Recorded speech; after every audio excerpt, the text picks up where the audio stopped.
Salam, peace and blessings.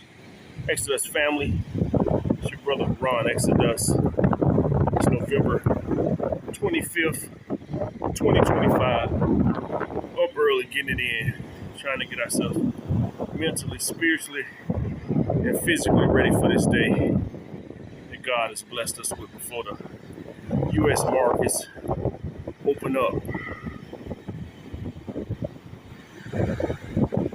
Well, we see gold is still has finally broke out of that 4,100 resistance. We saw a high of about 41.36 during the UK market. I actually bought in about on the retest of that 41 level at about 41.12 and took profit about 41.29. As far as Bitcoin, the market still look like it's consolidating. I sold half my position of Flux a couple of days ago for a 50% profit, and we're just holding the rest to ride it out. Still well above our entry level, so it's all good, man. Just got off a little conference call with one of the pros in the States that's interested in learning how to trade Forex, trade gold, and figure his way out of that America system, so to speak. I hope I gave him the tools that he needs to get his journey started trading Forex. And once he get those systems set up, I plan on sending him a private invite to our group, my private Telegram group, where I put my entries and exits in. Because that's the thing, like I was trying to explain here, I don't trade your money for you. You hold on to your own bread. My Forex group is literally like, I like to equate it to a group of snipers that's been in the game for a while. And we decide what entries and exits look the best.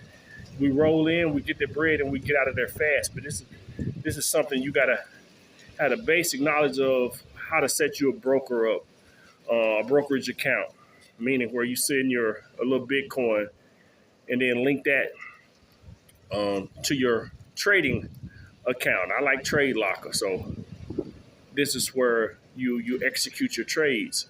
Now you got to have basic knowledge on how to do that, and it's plenty of videos on YouTube that can show you how to open you a brokerage account. I use HeroFX, and I like HeroFX because I can use trade lockers. It's very low margins, and it's very tight spreads, meaning between the bid and the ask. What a seller wants, what a buyer is willing to pay, they keep it tight.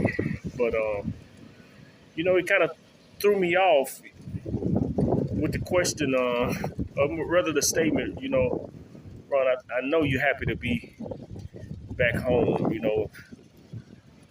and it kind of threw me because, really, this is the home we were taken from, but this is not, you're not going to feel like home when you get here, bro.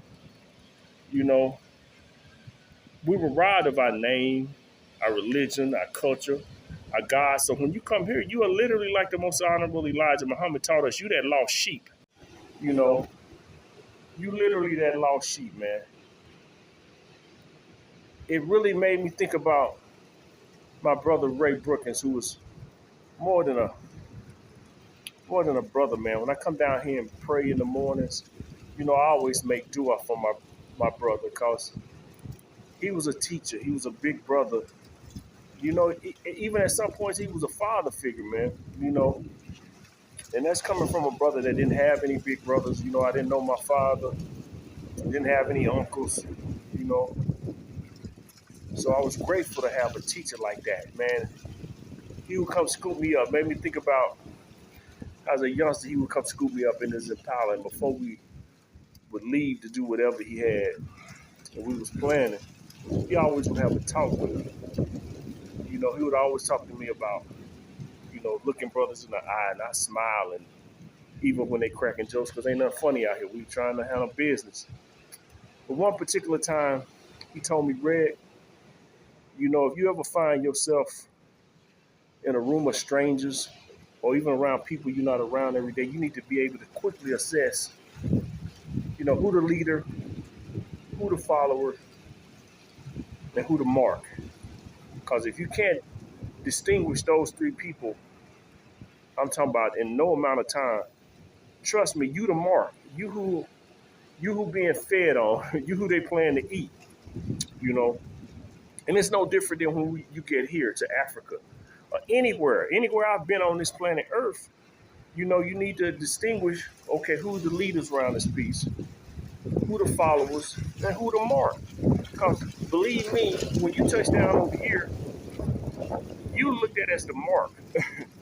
Everybody looking at you like, yo, what can I get up out this cat?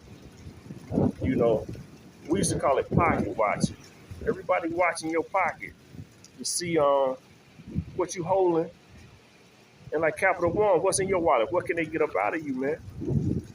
And you have to let it be known fast. Nothing other than what I'm gonna let you get out of my pocket. You know?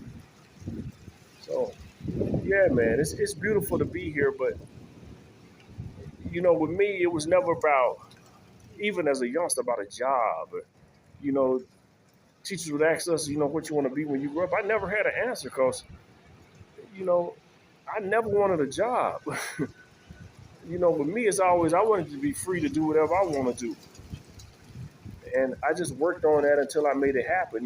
My teens, my 20s, my 30s, I did stuff, with that long term goal of being free, where I could do what I want to do in my 50s, and God willing, inshallah, I see my 60s and 70s and 80s, you know, 90s, 100s, God willing. But yeah, bro, like I say, don't be disheartened. And this place here is just like any place else, bro. You got to figure out what your idea of freedom is and start working to attain it.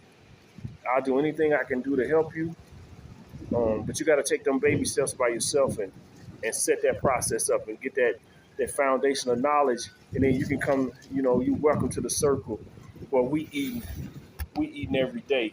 You know, we in and out these markets like some robbers, and then we go on with the rest of our day with what we enjoy doing. And with me, that's looking at my family grow, looking at my wife smile, be happy that I got her out of that mess. I love being able to drop my daughter off to school, come home, get my workout in, grab me a little bread out of these markets, and then I'm right back to pick her up at it when school's out. That's my idea of paradise. Yeah, I'm working on some other things, with the farm and try to be self-sufficient, but my sister Cynthia out at Bag, she's taught me a lot about being patient. That's one of the biggest things. I've never had a lot of patience. I want what I want like yesterday, like last week. So I'm at it like that. I don't care what it is. But here, like they say, bit by bit, you take it bit by bit. You got to have patience. And if this is what you're interested in, like I say, I made myself available. Just hit me up. And peace and blessings.